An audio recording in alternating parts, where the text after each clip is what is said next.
നമ്മുടെ എല്ലാവരുടെയും ആഗ്രഹം ദൈവത്തെ കാണലാണ്. എല്ലാവരും രാവിലെ ചന്ദനക്കുറി തൊട്ട് രാവിലെ എഴുന്നേറ്റ് കുളിച്ച് അമ്പലത്തിൽ പോകുന്നത് ദൈവത്തെ കാണാനാണ്. ഞായറാഴ്ച കുർബാനയ്ക്ക് നേരത്തെ എത്തുന്നത് ദൈവത്തിന്റെ സാമീപ്യത്തിനാണ്. രാവിലെ മുതൽ വൈകുന്നേരം വരെ പട്ടിണി ഇരിക്കുന്ന ദൈവത്തെ കാണാനാണ്. യഥാർത്ഥത്തിൽ എവിടെയാണ് ദൈവം?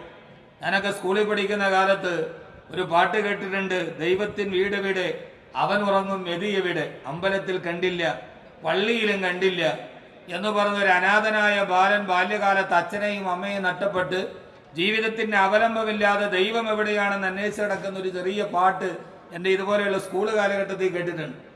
നമ്മുടെ എല്ലാവരുടെയും ചെന്ന് ദൈവം എവിടെയാണ്? സന്യാസിയോട് ശിഷ്യൻ ചോദിച്ചു, എനിക്ക് ഭൂമിയിൽ വെച്ച് ദൈവത്തെ കാണണമെന്ന് ആഗ്രഹമുണ്ട്. അദ്ദേഹം തന്നെ ശിഷ്യന്റെ കൈപിടിച്ച് ആ നാട്ടിലെ ആളുകൾ ജോലിയെടുക്കുന്ന, സാധാരണക്കാരായ ആളുകൾ ജോലിയെടുക്കുന്ന കമ്പോളത്തിൽ കൊണ്ടുപോയി രാവിലെ